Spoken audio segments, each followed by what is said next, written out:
오늘 시편 116편 한 절반 부분만 우리가 함께 보려고 합니다.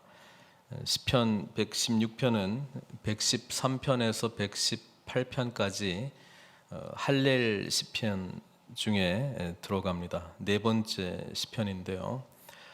특별히 우리 하나님을 찬양하는 이 할렐루야가 들어가 있기 때문에 할렐 시편이다 그렇게 부르고 있습니다.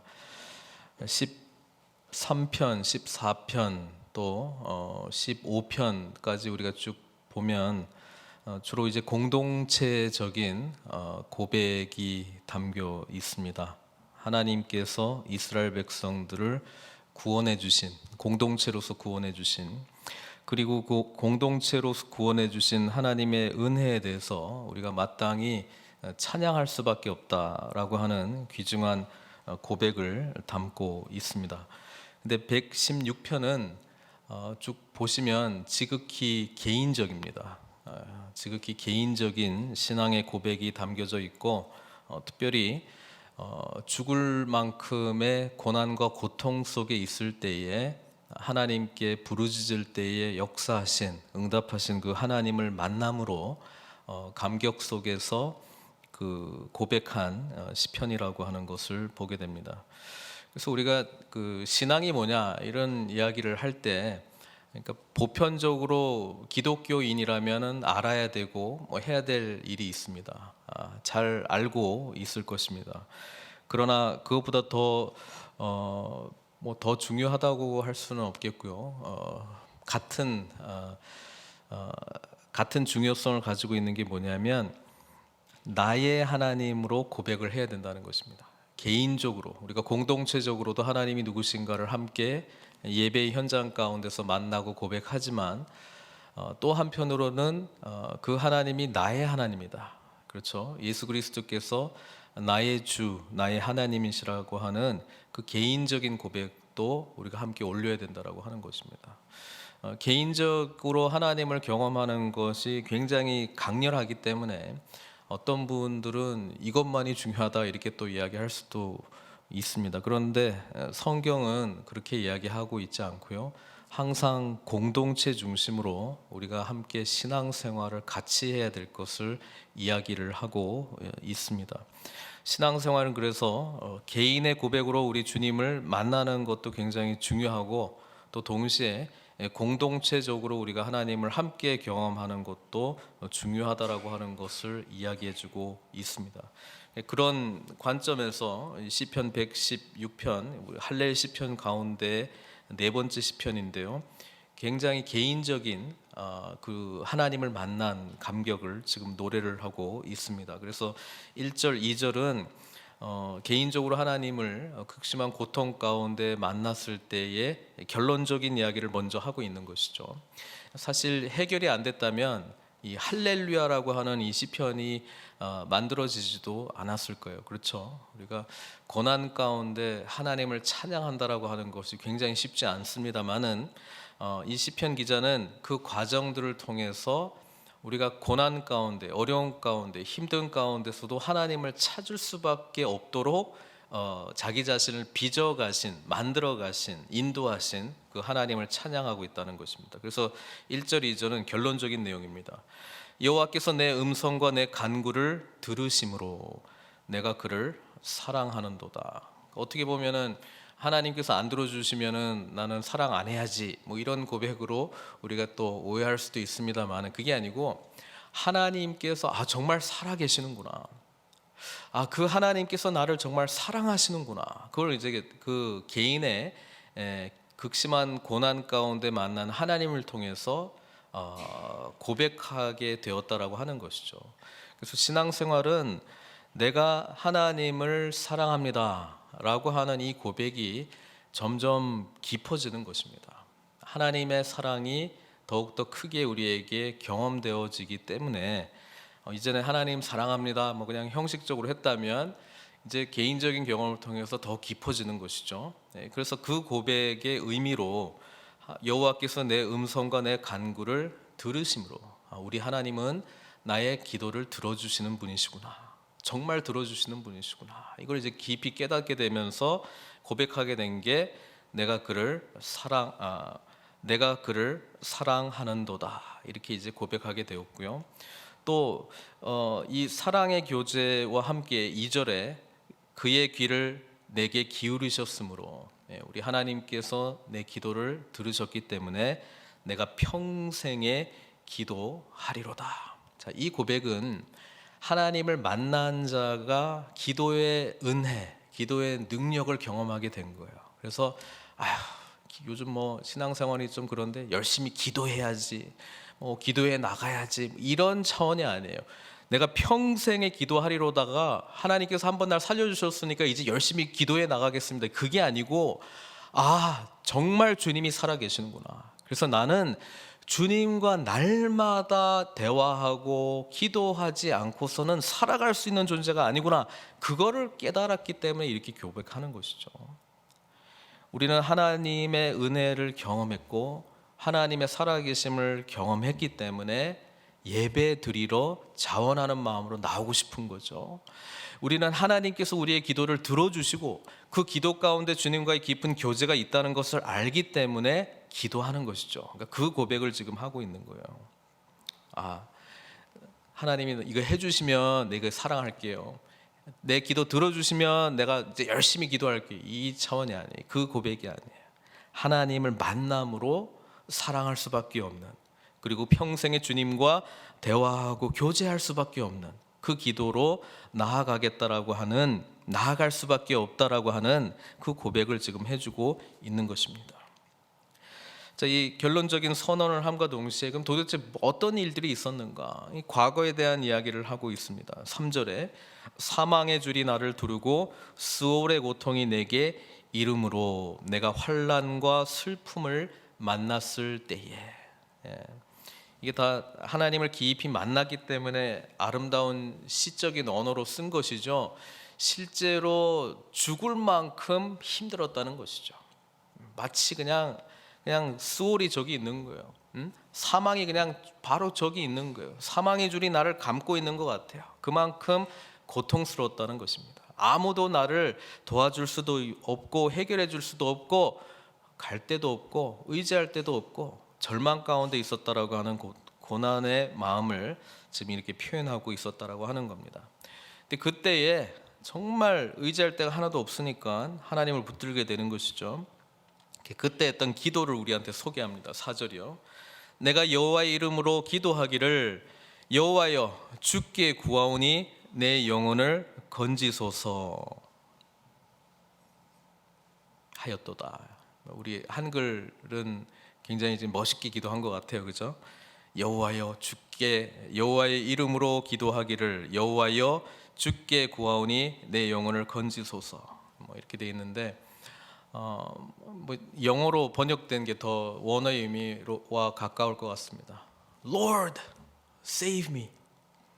하나님, 나 좀 살려주세요. 이 기도한 거예요. 이 기도. 그 기도한 거예요. 예? 힘들면 기도가 멋있게 나오지 않습니다. 기도가 아름다운 구사, 이런 그 언어를 써가지고 이렇게 나오지 않습니다. 하나님 살려주십시오. 그 기도했다는 거예요. 지금. Lord, save me. 그리고 하나님이 응답해 주셨죠. 하나님이 응답해 주셨다라고 하는 고백을 뒤에 해주고 있습니다만은 하나님이 응답해 주셨기 때문에 이제 5절부터는 본인이 깨닫고 알게 된 하나님에 대해서 지금 이야기를 합니다. 일단은 건져줬다라고 하는 고백은 8절에 나오잖아요. 뒤에 나오는데 주께서 내 영혼을 사망에서 내 눈을 눈물에서 내 발을 넘어짐에서 건지셨나이다. 분명히 하나님이 자신의 기도를 들어주시고 응답해 주셨다라고 하는 그런 경험이 분명히 있습니다. 그러면서 이 모든 과정 가운데 내가 이 죽을 것 같은 이런 상황 속에서 살려달라 그랬는데 하나님 살려주셨는데 결론적으로 깨닫게 된 게 뭐냐, 하나님이 누구신가를 깊이 깨닫게 되는 것이죠. 그렇죠? 사실 우리의 인생이라고 하는 것은 하나님이 어떤 분이신가를 더 크게, 더 깊이, 더 넓게 알아가는 것입니다. 끊임없이 알아가는 것입니다. 끊임없이 아는 만큼 우리의 고백이 깊어지는 것이고요. 그러면서 내 자신이 어떤 존재인가를 깨닫게 되고요. 그러면서 변화가 일어나는 거예요. 왜 아직도 나는 이 모양 이 꼴이냐? 네. 하나님의 놀라우심을 더 깊이 경험해야 된다라고 하는 것입니다. 경험하게 되면, 알게 되면 변하게 되어 있어요. 그 알게 된 하나님이 어떤 분이신가? 5절입니다. 아마 이 시편 기자는 이미 여러 성경 구절들 통해서 알고 있었어요. 근데 지금 죽었다가 살아나는 만큼의 이런 은혜 속에서 죽었다가 하나님 앞에 기도했다가 구원받으면서 알게 된 이 고백은 이전의 고백하고는 차원이 틀린 고백이 되는 것이죠. 근데 이 하나님을 알게 됐다는 것이죠. 여호와는 은혜로우시며 의로우시며 우리 하나님은 긍휼이 많으시도다, 이렇게 고백하는 거예요. 이거 맨날 들은 이야기, 하나님은 은혜로우시고 긍휼히 여기시고 차원이 틀린 고백을 하는 것이죠. 하나님은 내가 누구인데 이런 긍휼을 베풀어 주시는 분이신가? 나를 왜 이렇게 불쌍히 여겨주시는가? 하나님은 어떤 분이시기에 나에게 이런 놀라운 사랑을 베풀어 주시는구나. 하나님은 어떤 분이시기에 그분의 의로움을 나의 이 안타까운 처지에 처해 있는 나를 들어 올려주시고 하나님의 의를 바라시는가? 이거를 이제 깨닫게 되었다라고 하는 것입니다. 그러면서 6절이죠. 여호와께서는 순진한 자를 지키신다. 순진한 자를 지키시고 내가 어려울 때에 나를 구원하셨도다. 하나님 말씀대로 묵묵히 그냥 살아갔더니 세상 사람들이 나를 바보 취급하고 어리석다 이야기하고, 야 그거 해봤자 소용없다 이야기하고, 그런데 하나님은 그런 자를 지켜주셨구나.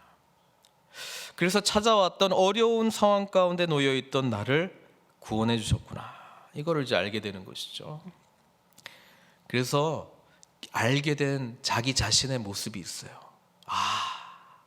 아무리 어려운 상황 가운데 있어도, 죽을 것 같은 그런 상황 가운데 있어도 하나님의 은혜와 하나님의 의로우심과 하나님의 긍휼하심을 정말 믿는다면 나는 7절을 할 수 있겠구나. 7절이 뭐예요?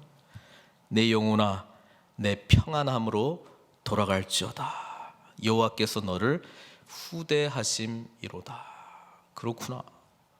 상황이 안 바뀌어도 하나님 한 분이 계신다면 내 영혼을 평안함으로 돌아갈지어다, 이렇게 명령할 수 있구나. 그렇게 평안한 가운데 있을 수 있구나. 이걸 깨닫게 된 거예요. 내 영혼은 사망의 줄이 두르고 수월의 고통, 슬픔, 환난이 찾아올 때는 평안함이 있을 수가 없어요. 불안한 거예요. 두려운 거예요. 원통한 거예요. 억울한 거예요. 분노가 치밀은 거예요. 그런데 하나님께 후대하신다, 선하시다라고 하는 것을 깨닫고 그분의 은혜와 그분의 의로우심과 그분의 긍휼하심이 경험되어지면 경험되어질수록 그런 가운데 항복판에 있을지언정, 이야 평안할 수 있구나, 평안할 수 있구나, 또 그렇게 명령해야 되는구나. 내 영혼아 내 평안함으로 돌아갈지어다. 왜? 하나님께서 주시는 평안이 있기 때문에, 하나님께서 주시는 안전하심이 있기 때문에, 하나님께서 도와주시는 은혜가 있기 때문에 내가 평안할 수 있구나. 이걸 깨닫게 된 것이죠. 그래서 이 과정을 통해서 뭘 알게 됩니까? 나에게 필요한 것은 이 상황, 이 문제, 나의 원통함, 억울함, 이거를 해결하는 것 이전에 정말 이 놀라우신 하나님의 평강이 내 마음 가운데 가득한 것인가 라고 하는 것을 추구해야 되는구나 라고 하는 것을 깨달았다는 것이죠. 그래서 우리 믿는 자들은요, 이 하나님의 평강의 은혜 속에서 살아갈 수 있다는 것을 깨닫게 된 거예요. 그래서 9절에 결단하죠. 결단이 뭐냐면 내가 생명이 있는 땅에서 여호와 앞에 행하리로다. 생명이 있는 땅이 어디입니까? 하나님의 구원의 은혜 가운데 붙잡힌 자의 삶이 생명이 있는 땅이고요. 그분과 날마다 교제하는 자가 생명의 땅에 있는 것이고요. 또 그분의 사랑을 받고 그 사랑으로 응답하는 그 삶, 그리고 평강 가운데 있는 자가 뭐예요? 생명의 땅에 있는 자입니다. 그러니까 여호와 앞에 항상 있는 것이죠. 주님과 함께 동행하는 것이죠. 그렇게 살아가는 것입니다. 이때까지 모든 것을 우리 주님께서 다 이루셨잖아요. 사망의 줄이 나를 두르고 수월의 고통이 내게 이르렀다라고 하는 이 고백 속에 슬픔과 환난, 사실 죄 때문에 우리에게 이런 일들이 일어나는 겁니다. 근데 죄의 근본적인 문제를 우리 주님께서는 해결해 주셨어요. 죄 때문에 사망이 오는 건데 이 사망 권세로부터 이기신 분이 우리 주님 아니십니까? 그리고 주님께서 우리에게 진정한 평강을 주시는 거예요. 부활하신 주님께서 물론 이스라엘 공동체 인사이기도 하지만 샬롬 이야기 해놓고 또 평강이 너에게 있을지어다. 내가 주는 이 평강, 이 샬롬은 세상이 주는 것 같지 않다. 그렇게 말씀하셨잖아요. 그러니까 우리 주님께서 우리에게 이것을 주신다라고 하는 것입니다. 주님께서 마지막 통치하시는 그 계시록의 환상은 모든 눈물을 그 눈에서 닦아주고 다시는 사망이 없고 애통하는 것이나 곡하는 것이나 아픈 것이 다시 있지 아니할 것이다. 그렇게 말씀하셨잖아요. 그러니까 부활의 능력과 은혜를 경험한 우리들은 예수 안에서 아무리 세상 사람들이 보기에는 참 어떻게 저런 상황 가운데 있으면서도 기뻐할 수 있을까? 평안할 수 있을까? 하나님을 찬양할 수 있을까? 감사할 수 있을까? 라고 물어볼 때 우리는 담대하게 할 수 있다고 이야기할 수 있어야 되는 거예요. 예수님의 살아계심을 온전히 믿고 경험했다면, 이미 죽은 자였던 나를 살려주셨다라고 하는 그 은혜가 뭔지를 진정으로 알았다면, 부활의 은혜와 능력이 무엇인지를 경험했다면 우리는 담대할 수 있다는 것입니다. 왜? 눈에 보이는 이 세상이 전부가 아니라는 것을 우리가 알고 있기 때문에, 우리의 본향이 어디라는 것을 분명히 알고 있기 때문에, 예수 그리스도 안에서 우리는 거듭난 영생의 은혜와 축복을 받은 자라고 하는 것을 알고 있기 때문에, 하늘의 소망을 두고 사는 자라고 하는 것이 우리의 현실이기 때문에, 그래서 우리는 담대할 수 있다는 거예요. 담대할 수 있다는 거예요.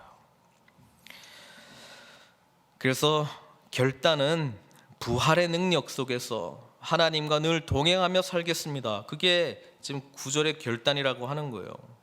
내가 생명이 있는 땅에서 여호와 앞에 행하리로다. 그러면서 깨닫게 된 교훈이 있어요.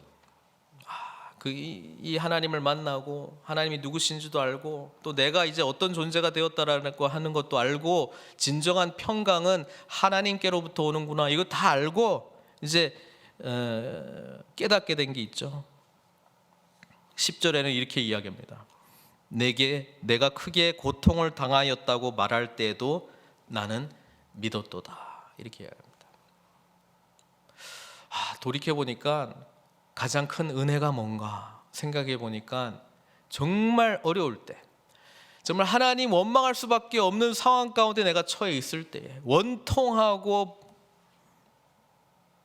분노가 가득하고 아프고 슬프고 모든 사람들이 다 나를 의지했던 사람들이 다 나를 떠나가고 이런 상황 가운데에 그래도 내가 하나님을 붙들었구나. 이게 은혜라고 하는 것을 깨닫게 됐어요. 그런 상황 가운데 내가 믿었다라고 하는 것이 참 감사하고, 이게 정말 하나님의 은혜구나, 이걸 깨달았다라고 하는 것입니다. 또 하나는 11절이죠. 내가 놀라서 이르기를 모든 사람이 거짓말쟁이라 하였도다. 도대체 이게 무슨 말인가? 욥도 엄청난 고난을 당했을 때 세 친구가 와가지고 그걸 막 진단해 주죠. 막 이렇다 저렇다 막 이야기해 주죠. 다 사람의 이야기 다 거짓말쟁이다. 필요 없다는 거예요. 나를 이끌어가게 해주는 거는 하나님의 말씀이었고 하나님의 신실한 언약의 말씀이었고 하나님 자체 그분이시였다라고 하는 것을 깨닫게 됐어요. 연약한 인간 우리가 하나님을 얼마나 많이 안다고, 우리가 알고 있는 그 경험치 안에서 깨달아진 그 하나님 얼마나 안다고 이렇다 저렇다 막 이야기해 줬는데 그거 다 소용없는 이야기, 쓸데없는 이야기, 헛된 위안. 때로는요 절대적으로 자신을 구원해 주신 거는 하나님이시다. 이걸 이제 깨닫게 된 거예요. 그래서 우리 공동체 가운데에 뭐 이렇게 이야기하면 다 거짓말쟁이고 뭐 아무 사람의 말 믿지 말라면 이렇게 또 극단적으로 나갈 수 있는데 그게 아니고 하나님의 뜻을 분별하지 못하고 이야기하는 언어가 얼마나 한 사람을 더 피폐하게 만들 수 있는가, 더 아프게 할 수 있는가, 더 좌절하게 만들 수 있는가, 더 상처를 줄 수 있는가, 이런 거를 우리가 좀 생각해 봐야 된다는 거예요. 하나님의 뜻 안에서 이야기하는 것이 얼마나 중요한 것인지 모릅니다. 이 시편 기자는 극심한 고난 가운데 하나님의 음성을 분명히 듣고 주님의 선하심과 은혜로우심과 긍휼히 여기심과 의로우심을 다 깊이 경험했다라고 하는 것이죠. 그리고 주변 사람들이 그렇게 특별히 이제 자기를 해하려고 했던 사람들이 했던 모든 말들이 다 거짓말이었다라고 하는 것을 고백하게 되는 것이죠. 그래서 이제는 말을 들어도 하나님과 늘 교제하는 사람이잖아요. 주님을 사랑하고 내가 평생에 기도하겠다 이렇게 지금 고백하고 있잖아요. 교제하겠다는 거 아니에요. 자기가 원하는 것을 관철하려고 하는 간구의 기도만 하는 것이 아니고 주님과 사귐의 기도를 하겠다는 거잖아요. 교제의 기도를 하겠다는 것이잖아요. 주님과 깊이 동행하는 그런 기도를 하겠다는 것이잖아요. 주님 앞에 항상 서 있는 자로 살아가겠다는 거잖아요. 부활의 은혜 속에서 능력 속에서 살아가겠다는 거잖아요. 하나님만이 주실 수 있는 평강 가운데 살아가겠다라고 고백하는 이 시편 기자는 이제는 정말 하나님 말씀하신 대로 내가 살겠나이다 이렇게 고백하고 있는 거예요. 우리가 내일 본문이지만 12절부터 마지막 절까지는 그래서 이제 어떤 삶을 살겠는가 조금 보면은 다 하지는 못하고요. 12절에 이렇게 고백하거든요. 이런 하나님을 다 경험했기 때문에 내게 주신 모든 은혜를 내가 여호와께 무엇으로 보답할까 이렇게 이야기해요. 이게 하나님 진짜 만난 사람, 정말 하나님을 깊이 만난 사람이 질문하는 거예요. 그러면 하나님 이제 내가 어떻게 살아야 됩니까? 어떻게 이 은혜에 보답하면서 살아야 되겠습니까? 이 질문에 대해서 답하는 인생을 살다 보면 결국 귀결되는 게 이 시편에서는 딱 두 가지밖에 없거든요. 감사하면서, 감사제를 드리면서, 그러니까 예배자로 살겠습니다. 그리고 감사하면서 살겠습니다. 그리고 하나님 앞에 고백했던 저희 서원들을 다 지키면서 내가 살겠습니다. 이게 예수 그리스도를 진정으로 만난 자가 그 은혜에 반응하면서 살아가는 진정한 예배자의 삶이라고 하는 것이죠. 그래서 기뻐요. 감격이 있어요. 하나님을 위해서 자신의 전부를 드리고 싶어요. 쓰임 받고 싶어요. 하나님을 기쁘시게 하고 싶어요. 주님께서 좋아하시는 일들에 헌신하고 싶어요. 이게 주님 앞에 받은 사명자의 삶이라고 하는 것입니다. 오늘 이 시편 116편의 고백이 저 여러분들의 고백이 되기를 바랍니다. 오늘 이 시편 116편의 고백을 통해서 어떤 상황 가운데서도 주님을 의지하시는 저와 여러분들이 되기를 바랍니다. 그리고 이 시편 116편 고백처럼 주님 앞에 하나님의 은혜를 깊이 경험하면 할수록 내가 이 모든 은혜를 무엇으로 보답할까? 이 질문에 대해서 답하는 은혜에 반응하시는 저와 여러분들 되시길 주님의 이름으로 축원드립니다. 같이 기도하겠습니다. 사랑의 하나님, 시편 116편의 고백이 우리의 고백이 되기를 원합니다. 주님을 늘 사랑하노라 고백하는 자가 되게 하여 주시고 영원토록 나의 평생에 걸쳐서 주님과 사귐의 대화를 나누는, 교제를 나누는, 기도하는 자로 주님 우리를 붙들어 주시옵소서.